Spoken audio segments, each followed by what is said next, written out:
오늘은 말씀을 들을 때라는 그런 제목으로 하나님의 말씀을 증거하도록 하겠습니다. 오늘 말씀을 보면은 우리는 예수님이 이제 수도 예루살렘으로 이스라엘 백성들이 사는 수도 캐피탈인 예루살렘으로 올라가는 그런 장면을 보게 됩니다. 근데 예수님이 예루살렘을 향하여 이제 올라가시는데 곧 그곳에 계시다가 하나님 말씀을 증거하시다가 결국은 십자가에 달려 돌아가십니다.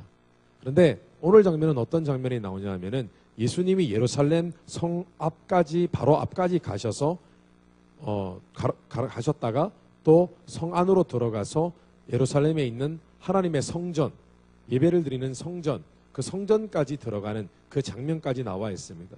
그런데 흥미로운 것은 예수님이 감정의 기복을 우리가 이 말씀을 통해서 엿볼 수가 있습니다. 예수님이요, 우시다가 화를 내십니다. 먼저 예수님이 예루살렘 성에 매우 가까이 가셨을 때 예수님은 예루살렘 성을 보고 우셨습니다. 왜 우셨냐 하면은 주님은 말씀을 듣고 따르지 않는 그들에게 아무리 하나님의 말씀을 전해도 그들이 하나님의 말씀인 예수님이 하신 말씀을 듣지 않았습니다. 그게 너무 안타까우셨어요. 그리고 결국은 그 마지막에 그들의 마지막 종국은 하나님의 심판이 임할 것을 아셨습니다. 예수님은.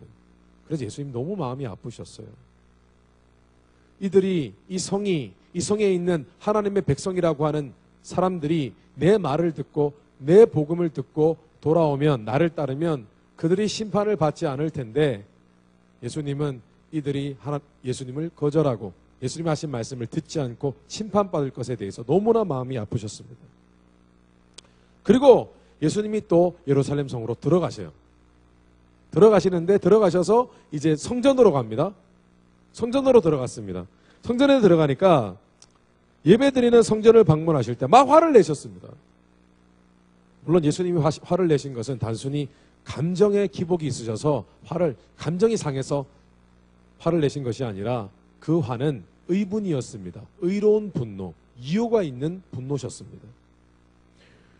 예수님은 성전이 하나님께 기도하고 예배드리는 거룩한 장소인 줄 자신들의 부모님으로부터 조상들로부터 말씀으로 배웠음에도 불구하고 예루살렘의 성전을 장사들이 하는, 이 장사처들이 하는, 이 장사하는 곳, 관광하는 곳으로 만들어버렸습니다. 예수님 너무 안타까워하셨습니다. 화가 나셨습니다. 여러분, 오죽하면 예수님이 그들의 막 장사하는, 막 동전을 교환하는 그 손들을 쳐버리고 장사하는 것을 방해하셨겠습니까? 너무 화가 나셨습니다.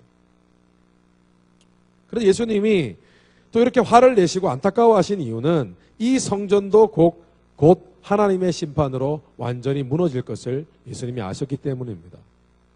실제로 오늘 말씀에 예수님이 예언을 하시는데 너희의 어린아이들이 땅에 메어치고 너희들이 지금 자랑스럽게 여기는 예루살렘 성전과 그 예루살렘 성과 성전은 돌 하나도 남아있게 되지 않을 것이다 라고 이 예언의 말씀은 실제로 40년 정도 후에 실제로 이 예언이 성취가 됩니다. 정확하게는 주후 AD 70년경에 로마 제국의 티투스라는 그런 황제가 이 예루살렘을 침략해서 결국은 예루살렘이 완전히 회파됩니다. 완전히 하나도 남지 않고 다 무너지고 하나님의 심판을 받게 됩니다. 실제로 이 일을 통해서 이스라엘 백성은, 이스라엘이라는 나라는 역사 속으로 사라집니다. 그런데 여러분, 예수님이 참 마음이 아프셨어요. 안타까워하셨어요. 오죽 안타까워하셨으면 예수님이, 그렇게 온유하신 예수님이 눈물도 흘리시고 또 분노하시고 그렇게 하셨을까요? 그 원인이 무엇일까요? 그것은 하나님을 믿는다고 하는 자들이 주님의 말씀을 들으려 하지 않았기 때문입니다. 그런데 더 안타까운 것은 그 일 때문에 주님의 말씀을 듣지 않고 따르지 않았기 때문에 당하지 않아도 될 심판을 당했다는 사실. 그 때문에 주님이 마음 아파하시고 우시기도 하시고 화를 내시기도 하셨다는 것입니다. 여러분, 잘 들으십시오. 우리가 하나님의 말씀을 들을 때 소설책 읽듯이 역사책 읽듯이 읽을 때가 있습니다. 별로 마음에 와닿지 않는 것도 있습니다. 하나님 말씀의 여러 가지 내용 가운데는 우리의 마음을 별로 흔들지 않는 말씀도 많이 있습니다. 근데 여러분 잘 들으십시오. 하나님께서 우리에게 말씀을 주실 때는 중요한 이유가 있습니다. 왜냐하면 하나님의 말씀을 들어야 살고 듣지 않으면 인생이 망가지기 때문에 그 말씀을 우리에게 주신 것입니다. 믿으십니까? 많은 사람들이 이걸 모릅니다. 하나님이 그냥 우리에게 하고 싶은 얘기가 있어서 책으로 남기셨다고 생각합니다. 그러나 그렇지 않습니다. 하나님이 우리에게 말씀을 주실 때에는 네가 이 말씀에 순종하고 이 말씀의 뜻과 그 깊이를 깨달아 알고 그렇게 살면 삶이 생명력이 넘치고 이것과 반대되는 삶을 네가 살 때에는 네 인생이 망가진다는 거예요. 근데 예수님은, 하나님은 오늘도 이 시간에 예수 그리스도를 믿는 자들 앞에서 울고 계십니다. 때로는 화를 내십니다. 화가 그냥 막 신경질 내는 게 아니라 답답해서 화를 내십니다. 그래서 여러분, 오늘은 예수 그리스도를 믿는 자들이 하나님의 말씀을 들을 때 어떤 태도와 마음가짐을 가져야 되는지를 잠시 나누고 묵상하는 시간 갖도록 하겠습니다. 첫째로요, 믿는 자는 하나님의 말씀을 들을 때 그 말씀의 권위를 인정하고 매우 겸손해져야 합니다. 매우 겸손해져야 됩니다. 하나님의 말씀의 권위를 인정해야 된다는 것이요. 말씀을 들을 때는.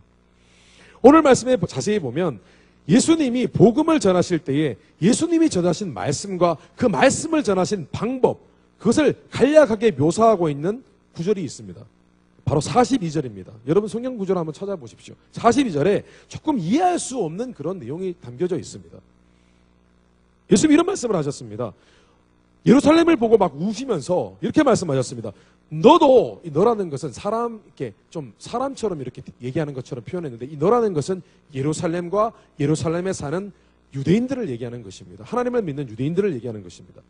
너도 오늘 평화에 관한 일을 알았더라면 좋을 뻔하였거니와 지금 네 눈에 숨겨졌도다. 이것은 무엇이냐면은 내가 너희들에게 참 평화로운 그런 부드러운 말로 내가 너희들에게 하나님의 말씀을 전했는데 너희들은 그 말씀을 깨닫지도 못하고 보지도 않고 듣지도 않았다는 뜻입니다. 실제로 여러분, 예수님은요, 하나님의 말씀을 전하실 때 막 협박하면서 전하시지 않았어요. 야, 너 내 말을 듣지 않아, 너 죽는다? 그런 말씀 하시지 않았어요. 야, 너 이 말 제대로 안 지키면 너 인생 완전 망가진다, 망한다 라고 하지 않았어요. 예수님은 대부분의 말씀 가운데 때로는 그들을 책망하는 말씀도 하셨지만 대부분은 굉장히 부드럽게 말씀하시면서 하나님의 나라는 복 있는 자는 이렇게 표현하셨어요. 복 있는 사람은 이렇게 한다는 거예요. 이런 사람은 복된 인생을 산다. 이렇게 부드럽게 표현을 하셨어요.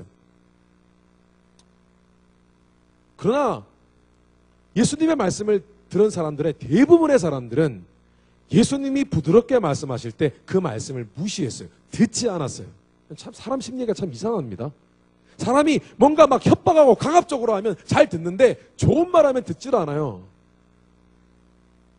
제 친구 중에 군대에서 코를 고는 버릇을 고친 사람이 있어요. 아십니까? 군대 갔는데 본인이 코를 굉장히 심하게 골거든요. 그런데 군에 갔더니 고참들이 이상하게 코를 안 고는 사람들인 거예요. 자신의 코 고는 소리 때문에 방해를 들어서 어느 날 갑자기 멱살을 잡고 화장실로 끌고 가더래요. 야, 너 이제부터 코 골면 너의 군 생활은 끝이다. 딱 한마디 했대요. 그런데 이제 무서운 거예요. 그리고 본인이 그 말에 너무 압도된 나머지 너무 무서우니까 자다가 자신의 코 고는 소리를 듣고 깨는 거예요. 그런 사람이 있어요. 그런 경우 있어요. 가끔씩. 자신의 코 고는 소리 듣고 깨는 거예요. 안 골아야지. 결국 코를 안 고게 됐어요. 이해가 안 돼요. 의학적으로는 설명이 불가능한 일입니다. 의학적으로는 불가능해요. 그러나 이것이 진짜 가능한 일이더라고요. 아, 미안합니다. 코 고는 것이 뿐만 아니라 이빨을 가는 거였어요. 아, 제가 진짜 잠시 까먹었습니다. 이를 갈아요, 여러분. 아시죠? 코 고는 것보다 이 가는 게 더 무서운 거. 예. 고쳤습니다.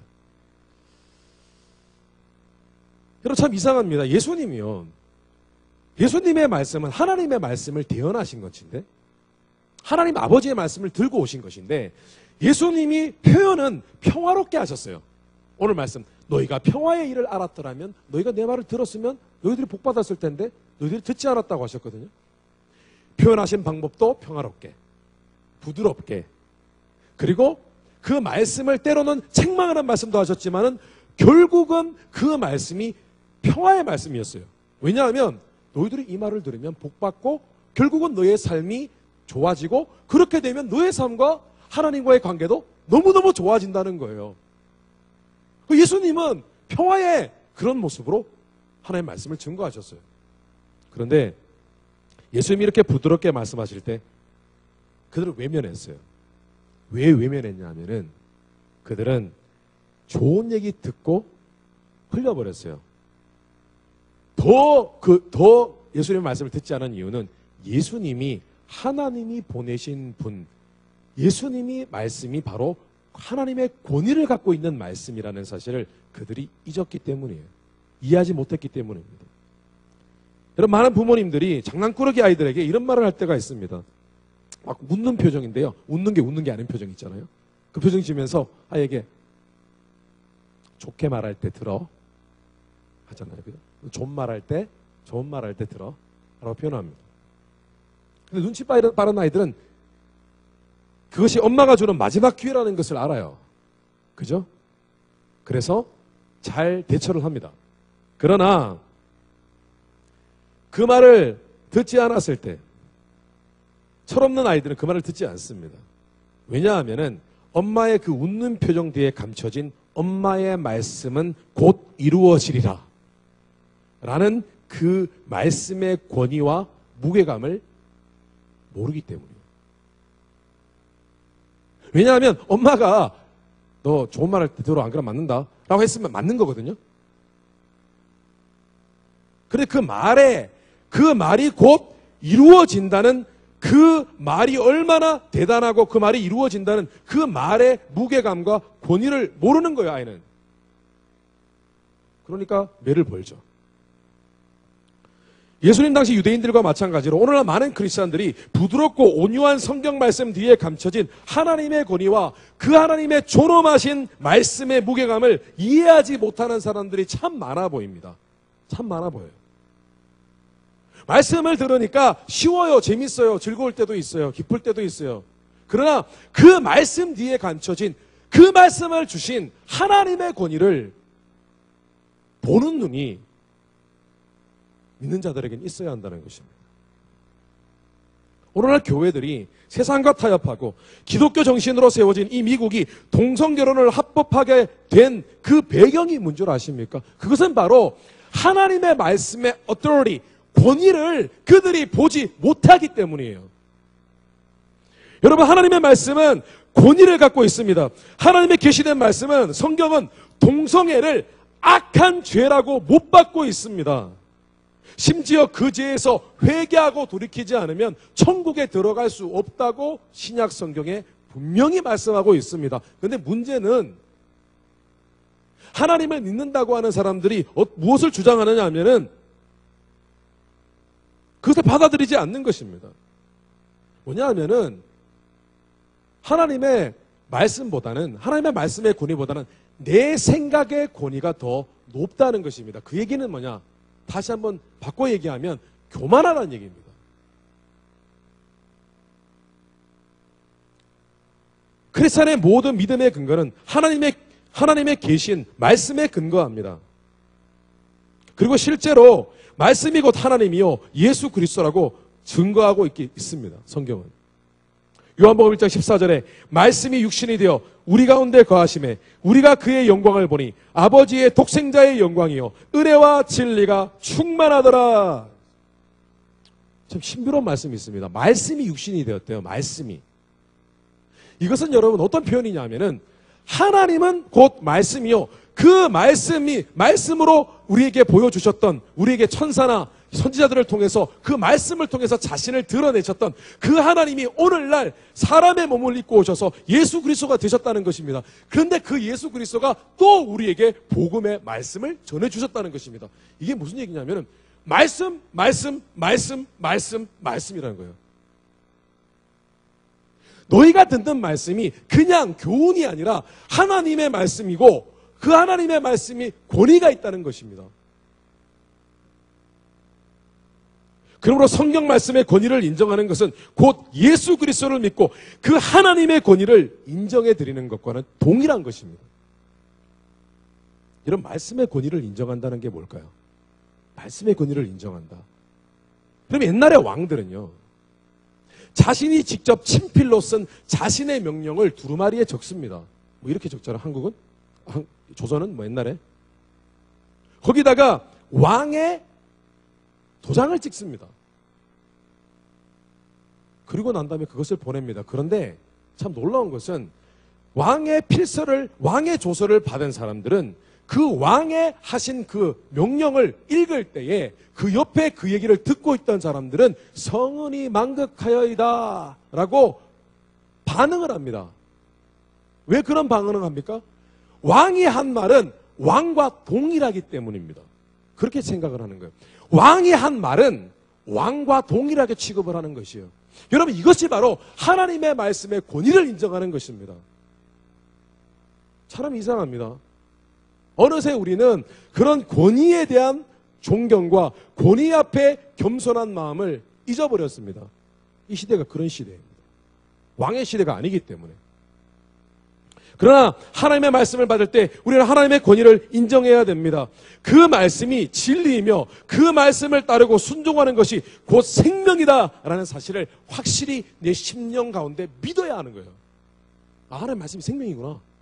생명이야, 그건. 그건 그냥 내게 주는 교훈이 아니라 생명이야. 나의 인생을 살리는. 그럴 때 하나님의 보호하심과 인도하심, 그 말씀을 통하여 약속된 축복이 우리에게 펼쳐지는 것입니다. 본 우리 감사하는 교회 성전 관리를 하시고 스포츠 사역을 하시는 목사님이 계십니다. 문영용 목사님이란 분이 계십니다. 우리 교회 같은 저와 동역하는 목사님이십니다. 근데 목사님이요, 30대 초반에 여러분 상상이 가십니까? 30대 초반에 뇌출혈이 왔어요. 한국말로 하면 중풍이 왔단 말이죠. 뇌출혈이 왔어요. 그런데 이게 정말 엎친 데 덮친 격으로 위암이 왔어요. 30대 초반에 상상이 가십니까? 중풍의 위암에. 근데 암도 또 말기예요. 발견이 됐는데 말기예요, 암이. 사면 초과입니다. 이제 갈 데가 없습니다. 목사님이 그때 돈이 좀 있으셔가지고 입원도 해보고 각종 치료 요법도 써보고 다 해봤어요. 안 먹어본 게 없으시대요. 심지어 물소뼈, 뭐 콧불소, 뭐 콧불소 뼈 가른 뭐 약, 뭐 그런 게 있나 봐요. 듣도 보도 못할 그런 이상한 약재들을 많이 드셨대요. 뭐 곰에 쓸개, 뭐 웅담 이런 거는 뭐 그냥 여러 번 드셔보셨대요. 근데 병이 낫지를 않는 거예요. 그래서 점점 위가 이제 아파오고 이제 피도 나와요. 피를 토한다니까요. 각혈을 한다니까요. 그래서 하나님께 기도하다가 내가 죽어야겠다. 그렇게 생각하시고 시골로 가셨어요. 시골로 가셨는데 거기서 이제 엎드려서 기도를 하시다가 쓰러지셨다가 또 성경 말씀도 보시다가 그렇게 사셨는데 어느 날 성경 말씀을 읽다가 창세기 3장 19절 말씀을 보게 되었어요. 목사님이. 창세기 3장 19절에 무슨 말씀이 있냐면 이런 말씀이 있어요.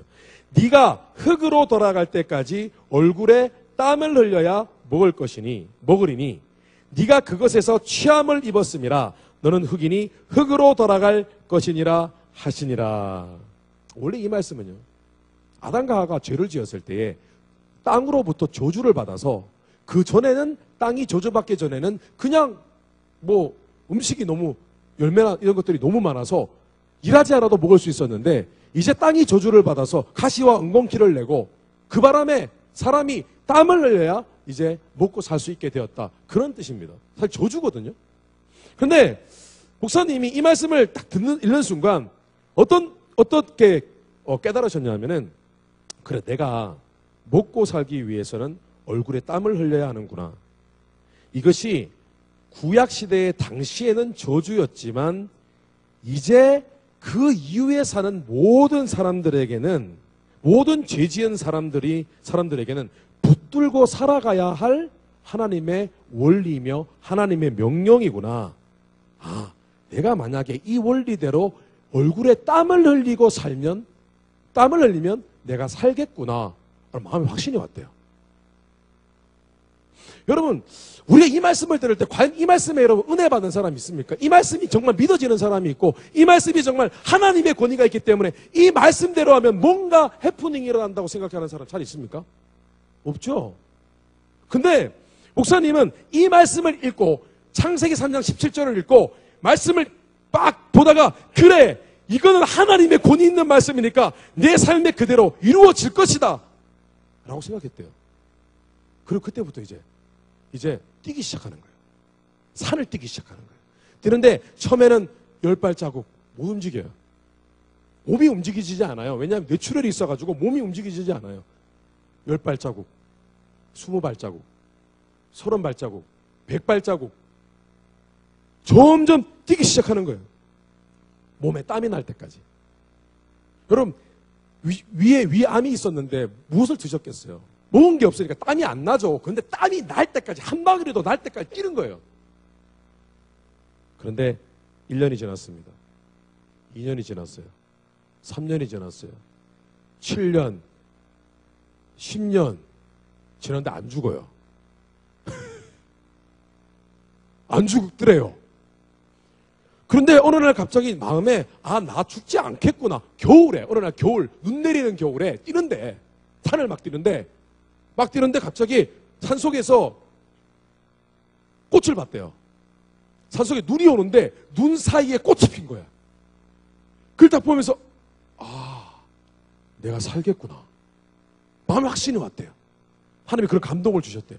그리고 난 다음에 어느 날 내가 죽는다는 생각이 머릿속에서 떠나가더래요. 떠나가는데 어느 날 갑자기 내가 운동이 좋아지고 뛰는 법을 배우기 시작하고 사이클을 타기 시작하고, 그러면서 어느 날 병원에 가서 검사를 받지 않았대요. 그저 어느 날 자기 자신이 운동선수가 되어 있는 거예요. 철인 3종 경기. 병원에 안 갔어요. 여러분, 이해가 되지 않죠?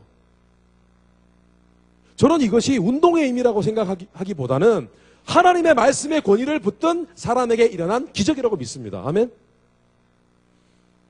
믿는 자가 하나님의 말씀을 하나님으로 알고 그 권위를 인정하고 믿고 순종하기 시작할 때 그런 능력과 기적을 경험하기 시작하게 되는 것입니다. 여러분, 물론 맹목적으로 하나님의 말씀 믿으라는 게 아니에요. 여러분이 그 말씀을 보았을 때에 그 말씀이 무슨 의미인지 일단은 하나님의 논리를 들으라는 거예요. 납득이 됩니까? 믿으라는 거예요. 어떻게 믿어요? 하나님의 권위를 부여하여서 믿으라는 거예요. 이건 된다. 이건 하나님의 권위에 있는 말씀이다. 이건 하나님이다.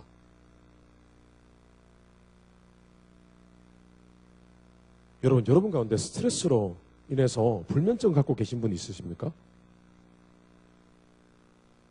하나님의 말씀의 권위를 한번 인정해 보십시오. 시편 127편 2절에 이런 말씀이 있습니다. 여호와께서 그의 사랑하시는 자에게 잠을 주시는 도다. 이상합니다. 하나님 말씀에 여호와께서 그의 사랑하시는 자에게 잠을 주시는 도다라고 되어 있습니다. 자, 하나님 말씀을 그냥 읽는 사람은 하나님이 잠을 주셔서 모든 사람이 8시간에서 9시간 자는구나 이렇게 받아들이는 사람이 있는 반면, 이 말씀이 하나님의 권위에 있는 말씀이다라고 믿기 시작하면 이 사람은 이렇게 듣습니다. 사랑하는 아들아, 딸아, 이 말씀을 통해서요, 나는 언제나 너에게 단잠을 줄 것이다. 그러니 너는 지금 마음을 편하게 갖고 샤워하고 따뜻한 우유 한 잔 마시고 침대로 가거라, 이렇게 듣는다고요. 하나님의 권위로 들으면 그렇게 해보십시오. 갈수록 조금씩 수면 시간이 늘어날 것입니다. 믿으십니까? 저는 그렇게 낫는 사람 봤습니다. 불면증이. 별로 아멘 안 하시네요. 뭐 그렇게 사십시오. 여러분은 하나님의 말씀을 소설책으로 읽으시고 저는 하나님의 말씀을 권위 있는 하나님의 권위로 보고 믿겠습니다. 그래서 내 삶 가운데 하나님의 말씀이 이루어지는 것을 경험하기를 원합니다. 그러나 잠이 많은 분은 적용하지 마십시오. 또는 여러분 가운데 계속적인 어려움과 고난으로 실망과 좌절 가운데 있습니까? 막 일이 안 풀리고요. 짜증나고요. 뭔가 안 되는 것 같고요. 로마서 8장 28절을 하나님의 권위를 부여하셔서 읽어보십시오. 우리가 알거니와 하나님을 사랑하는 자 곧 그의 뜻대로 부르심을 입은 자들에게는 모든 것이 합력하여 선을 이루느니라. 이 말씀의 권위를 인정하면 이렇게 들려집니다. 사랑하는 아들과 딸아, 내가 너를 나의 자녀로 불렀을 때는 내가 너의 인생을 책임지기로 했다는 의미이다. 그래서 너의 슬픔도 현재의 고난과 좌절도 결국 너에게 유익이 될 것이다. 여러분, 갈수록 내 생각보다 이런 하나님의 말씀의 권위를 더 인정하게 될 때 여러분, 우리 인생은 하나님의 능력으로 변하기 시작하는 것입니다. 데살로니가전서 2장 13절에 우리가 하나님께 끊임없이 감사하는 것은 여러분이 우리에게서 하나님의 말씀을 받을 때에 사람의 말로 받아들이지 아니하고 실제 그대로 하나님의 말씀으로 받아들였기 때문입니다. 이 하나님의 말씀은 또한 성도 여러분 가운데서 살아 움직이고 있습니다. 여러분도 데살로니가 교회 성도와 같이 하나님의 말씀을 들을 때 사람의 말로 듣지 아니하고 하나님의 권위로 들으셔서 하나님의 살아계신 능력이 나의 삶과 함께하는 그런 인생 살게 되시기를 주님의 이름으로 축원합니다. 둘째로, 하나님을 믿는 자가 하나님의 말씀을 들을 때는 이 말씀을 단순히 위로받지 아니하고 이 말씀을 자신이 변화하는 변화의 기회로 삼아야만 합니다. 오늘 예수님은 성전 안에서 장사하는 사람들에게 막 화를 내셨습니다. 화를 막 내셨습니다. 화를 내시면서 그 사람들을 막 내쫓았습니다. 너 꺼지라고. 어디 성전에 하나님 예배드리고 기도하는 곳에 성전에서 장사를 하고 너희들이 이익을 남기고 너희 중에 성전에 기도하러 온 사람 몇 명이나 있느냐? 라고 하셨습니다. 근데 그때 무지 단호하게 말씀하셨습니다. 사람들에게 너희들이 하나님의 집, 기도하는 집인 거룩한 성전을 도둑들의 아지트로 너희들이 만들어 버렸다. 이 장소를 더럽혔다. 라고 아주, 이 표현은 사실 여러분 굉장히 성전에서는 교회에서는 담기가 힘든 얘기입니다. 아주 단호하게 말씀을 하셨습니다. 심각하게 말씀을 하셨습니다. 그래서 이 말씀을 너무 안 들으니까 이 사람들이 회개 안 하고 마음을 변화시킬 생각이 없으니까 예수님이 작정을 하고 그때부터 성전에서 가르치기 시작을 하십니다. 47절에 보면 예수께서 날마다 성전에서 가르치시니 제발 깨닫고 돌아오는 거예요. 제발 좀 바뀌라는 거예요. 너희들의 신앙생활이 얼마나 망가졌으면, 얼마나 하나님 말씀 안 들으면 너희들이 성전에서 장사나 하고 돈 벌 생각만 하냐는 거예요. 그래서 예수님이 계속 책망하는 말로 가르쳤어요. 그런데요, 이상하게도 대부분의 사람들은 마음이 더 강팍해지고 예수님을 죽이려고 했어요. 오늘 47절 후반부에 보면 대제사장들과 서기관들과 백성의 지도자들이 그를 죽이려고 꾀하되라고 되어 있습니다. 예수님은요, 말씀을 전하실 때 반반이었어요. 때로는 위로를 해주셨어요. 그런데 또 때로는 책망하셨어요. 하나님을 믿는 사람들이 하나님의 말씀으로 살아야 복받고 그렇지 않으면 인생이 망가지는데 그들이 그렇게 살게 하시기 위해서 두 가지를 하셨어요. 하나는 confrontation, 그들과 말로서 하나님의 말씀으로서 책망하시면서 그들과 직면하셨어요. 그리고 영적 대각성 부흥운동이라는 그 말, 그 영어로 하면은 awakening거든요. awakening, 사람들의 마음을 깨우는 말씀을 전해주셨습니다. 심각하게. 그래서 예수님은 주로 회개하라, 천국이 가까웠다, 그런 말씀을 복음을 전하실 때 많이 하셨어요. 심지어는 예수님이 때로는 말씀을 듣고도 전혀 반응이 없고 하나님 말씀 앞에서 변화되어야 되는데 변화되기 싫어하는 사람 너무나 화가 나셨어요. 욕도 하셨어요. 욕하셨어요, 여러분. 예수님 욕, 예. 가끔 제가 욕을 하는 걸 보더라도 좀 예, 이해 못 하시겠죠. 예. 그래서 이걸 욕하셨어요, 예수님. 독사의 자식들아. 독사의 자식들아. 독사의 자식들아, 좀 나쁘게 더 얘기하면, 그 해석이 좀 아름다워서 그렇지, 독사의 자식들아, 그러면, 야, 이 새끼들아, 이 뜻입니다. 이 뜻입니다. 그죠? 여러분, 사람은요, 참 이상합니다. 여러분이 생각하는 것보다 사람은 정말 악합니다. 그래서요, 하나님 말씀을 들으면은, 하나님 말씀을 자신의 유익을 위해서 이용하는 사람들이 있어요. 좋은 얘기, 복되는 얘기, 그런 얘기는 잊어먹지도 않아요.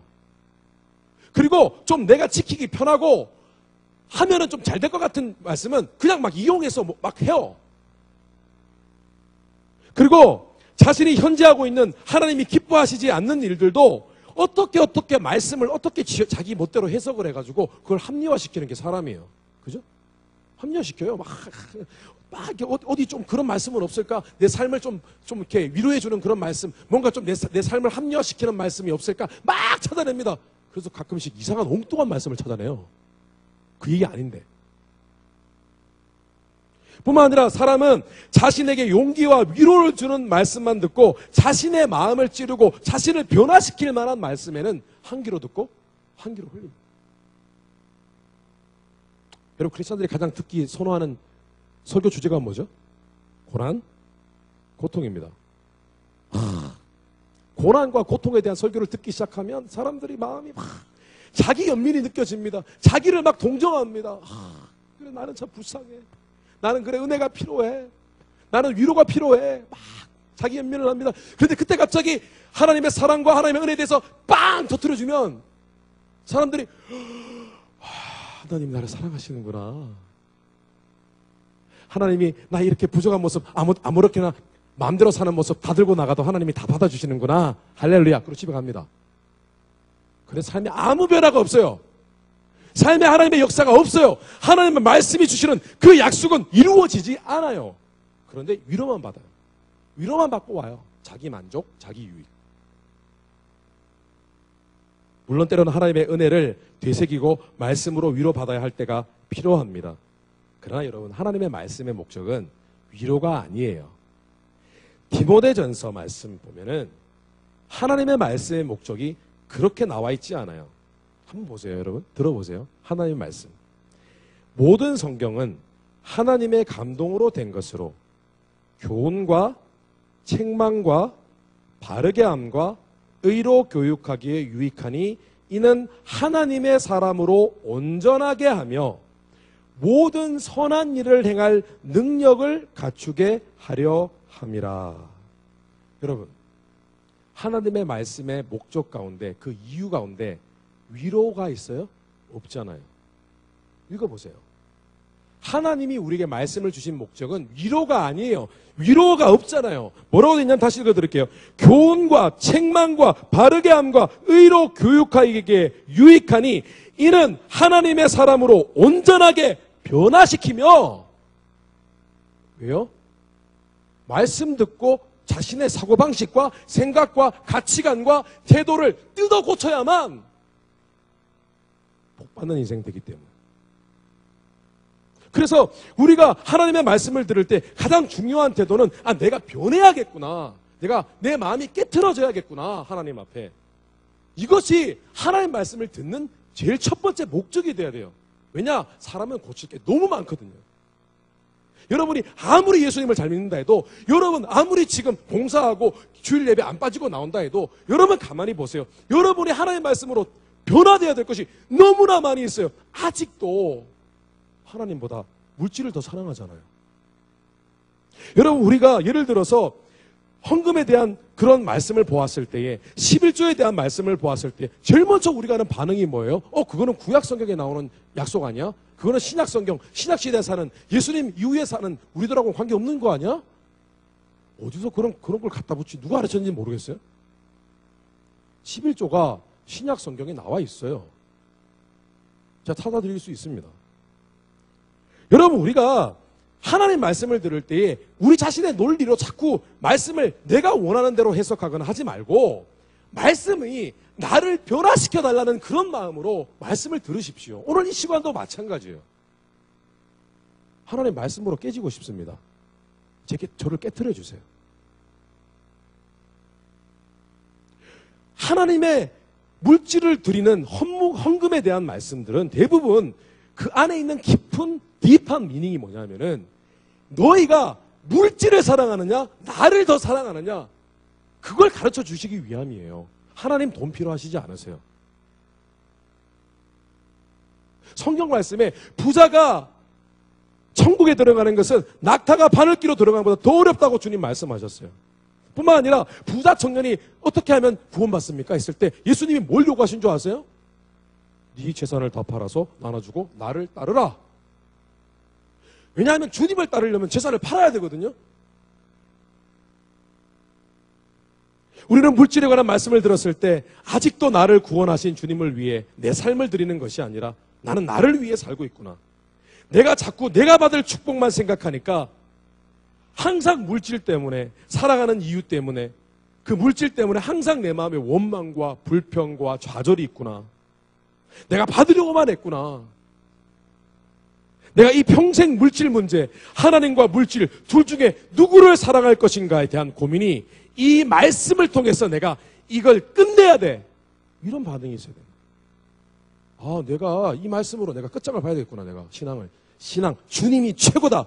주님이 우선이다. 이런 신앙을 내가 회복해야 되겠구나. 이렇게 나와야죠. 그 10년 가운데 그가 변하고 하나님이 물질이 아니라 하나님이 전부가 되실 때 그가 사업을 할 때 하나님이 특별한 기름을 부어 주시는 거예요. 믿으십니까?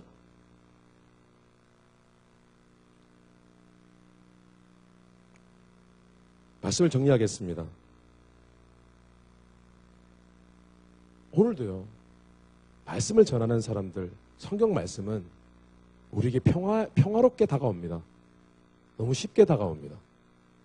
너무나 많은 것들이 하나님의 말씀이 너무나 많이 선포가 되고 너무나 좋은 말로 선포가 되고 있습니다. 그러나 여러분, 하나님의 말씀 우리에게 주신 것은 이 말씀을 따랐을 때에 하나님이 함께 하시는 복이 있고 그렇지 않을 때는 너의 삶이 점점 망가진다는 굉장히 의미심장한 그런 의미를 담고 있습니다. 그런 딥한 미닝을 담고 있습니다. 여러분, 하나님의 말씀의 권위를 인정하시고 하나님의 말씀을 여러분의 모든 삶의 태도와 가치관을 변화시킬 목적으로 그 말씀을 받으셔서 실제로 하나님의 말씀이 여러분의 삶에 이루어지는 그 권위를 인정할 때 그 말씀이 정말 내 안에 살아 숨쉬는 내 삶 속에 그런 복된 체험을 날마다 하게 되시는 주의 종들 되시기를 주님의 이름으로 축원합니다. 우리 다 같이 기도하겠습니다.